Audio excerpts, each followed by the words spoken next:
देश की स्थिति आज बद से बदतर होती जा रही है। फिर अर्थव्यवस्था में ऐतिहासिक गिरावट हो, बढ़ती बेरोजगारी हो या कोरोना को काबू करने की बात, कुल मिलाकर मोदी सरकार हर मोर्चे पर फेल होती नजर आ रही है। मोदी सरकार के इस रवैये से देश में गुस्सा है। न सिर्फ देश बल्कि युवाओं का खून भी खौल रहा है। देश के युवाओं के गुस्से का अंदाजा इस बात से लगा सकते हैं कि इन्हीं युवाओं द्वारा पीएम के जन्मदिन के दिन राष्ट्रीय बेरोजगारी दिवस मनाया जा रहा है और लाखों लोग इसके जरिए अपनी बात रख रहे हैं। कांग्रेस द्वारा चलाए गए इस अभियान का हिस्सा न सिर्फ लाखों युवा बने बल्कि कांग्रेस नेताओं ने भी इस अभियान से जुड़कर अपनी बात रखी। इस दौरान कांग्रेस ने मोदी सरकार की नीतियों पर सवाल भी उठाए। सबसे पहले कांग्रेस नेता राहुल गांधी और पार्टी महासचिव प्रियंका गांधी ने देश में बढ़ती बेरोजगारी को लेकर प्रधानमंत्री को घेरा। एक और जहां राहुल गांधी ने नौकरी को युवाओं के सम्मान से जोड़ते हुए केंद्र से पूछा कि सरकार कब तक इन युवाओं को ये पीछे हटेगी, तो वहीं प्रियंका गांधी ने युवाओं की मांग को बताते हुए पीएम को चेताया कि अब सरकार अपना रुख नहीं बदलती है तो यही युवा सरकार को बदल देंगे। आज पूरा देश प्रधानमंत्री के जन्मदिन को राष्ट्रीय बेरोजगारी दिवस के रूप में भी मना रहा है। कांग्रेस नेता गौरव वल्लभ का कहना है कि पीएम को युवाओं ने गिफ्ट दिया था, लेकिन पीएम ने उन्हें रिटर्न गिफ्ट बेरोजगारी के रूप में दी। आज पूरा देश माननीय प्रधानमंत्री जी के जन्म दिवस को राष्ट्रीय बेरोजगारी दिवस के रूप में भी मना रहा है। अचानक से ऐसा क्या हुआ कि प्रधानमंत्री जी के जन्म दिवस को हम राष्ट्रीय बेरोजगारी दिवस के रूप में मना रहे हैं? इसको समझने के लिए हमें पिछले 6 साल पहले जाना पड़ेगा। किसानों ने, एमएसएमई ने, उद्योगों ने, छात्रों ने, युवाओं ने मोदी जी का समर्थन करके उनको बर्थडे का गिफ्ट दिया। पर 6 साल में मोदी जी ने उनको रिटर्न गिफ्ट क्या दिया पता है?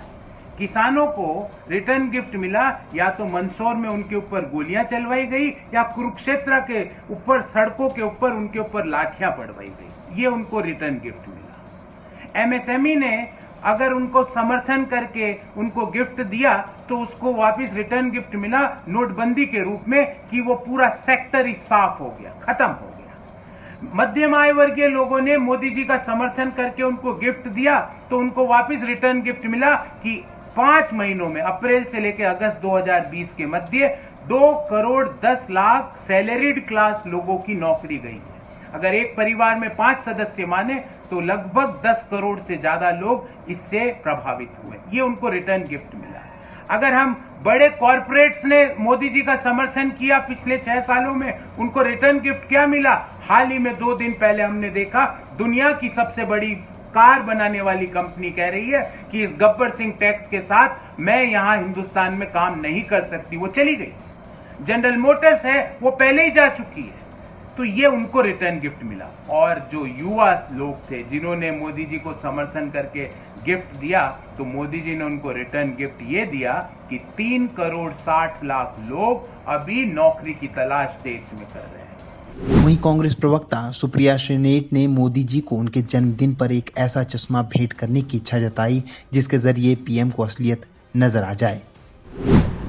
आज मोदी जी का जन्मदिन है, हमारे देश के प्रधानमंत्री हैं और उनको मैं जरूर कुछ तोहफा देना चाहती हूँ। मैं मोदी जी को ये चश्मा देना चाहती हूँ। ये चश्मा जिसको पहनकर शायद उनको असलियत नजर आएगी, शायद उनको वो करोड़ों देश के युवा नजर आएंगे जिनके लिए उन्होंने बड़े बड़े वादे किए थे, बड़ी जलेबियां करी थी। 2 करोड़ नौकरियां बनाऊंगा हर साल, 10 करोड़ रोजगार तो 5 साल में बनने वाला था। नौकरियां तो मोदी जी ने नहीं बनाई, लेकिन हाँ उनका ये हाल कर दिया है युवाओं का कि वो आज दर दर की ठोकरें खा रहे हैं। आज युवाओं के पास नौकरी नहीं है, नौकरी मिलने की आशा भी नहीं है, क्योंकि अर्थव्यवस्था का तो जो हाल किया है मोदी जी ने वो तो बस पूछिए मत। प्राइवेट सेक्टर लोगों को निकाल रहा है, पब्लिक सेक्टर नियुक्ति ही नहीं कर रहा है। तो मोदी जी ने जो भेड़ चाल बना दिया इस पूरे रोजगार के प्रबंधन को, उसका हिसाब तो युवा आपसे मांगेंगे। आज बड़ा बिजनेस हो तो परेशान है, लघु मध्यम छोटा उद्योग हो तो परेशान है, आज स्वरोजगार करने वाला तो परेशान है, दैनिक मजदूरी करके अपना पेट चलाने वाला तो परेशान है। मोदी जी एक बात नहीं समझते हैं कि ये जो बेरोजगारी का कैंसर है ना, ये जो बेरोजगारी का घुन है, ये धीरे धीरे धीरे फैलकर हमारे समाज को खोखला कर रहा है। शमा मोहम्मद ने भी मोदी सरकार को उनका वादा याद दिलाया और कहा कि मोदी जी ने उन युवाओं की उम्मीदों को भी तोड़ दिया है। The Indian people are suffering tremendously. 12.2 crore jobs have been lost. 2.1 crore of these were stable salaried jobs which may never be replenished. The youth of this country who are trying to embark on their careers and provide for their families are finding no jobs. They were promised 2 crore jobs a year by none other than Modi ji himself, but all their hopes have been shattered. India is going through the worst economic crisis in its history, which is primarily due to the badly implemented economic policies of the BJP, such as demonetization and GST, as well as the world's most stringent lockdown announced by Prime Minister Modi. Today is PM Modi's birthday. The youth of India are observing this day as the National Unemployment Day, as a return gift to PM Modi for the mass joblessness he has gifted upon the people of India. PM Modi, the youth of the country are our future. Please think about their jobs, not just about securing yours.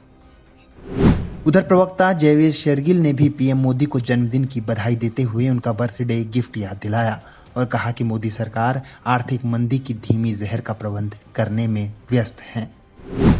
I, on behalf of Indian National Congress, wish the Honorable Prime Minister a very happy birthday.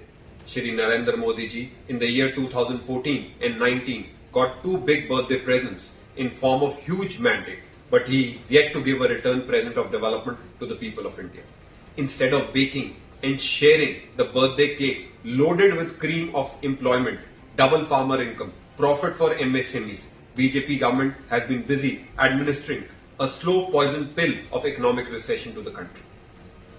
Today, when the youth should ideally be busy celebrating the promised India's growth story, they are protesting against the rising unemployment spreading like wildfire, protesting against rising suicides, protesting against the 41 lakh jobs which have lost alone in this pandemic. Today, a farmer which should be ideally busy cultivating and selling his crop at a profit is giving his blood and sweat protesting against the anti-farmer policies of the Bharatiya Janata Party government, including the latest anti-farmer ordinances.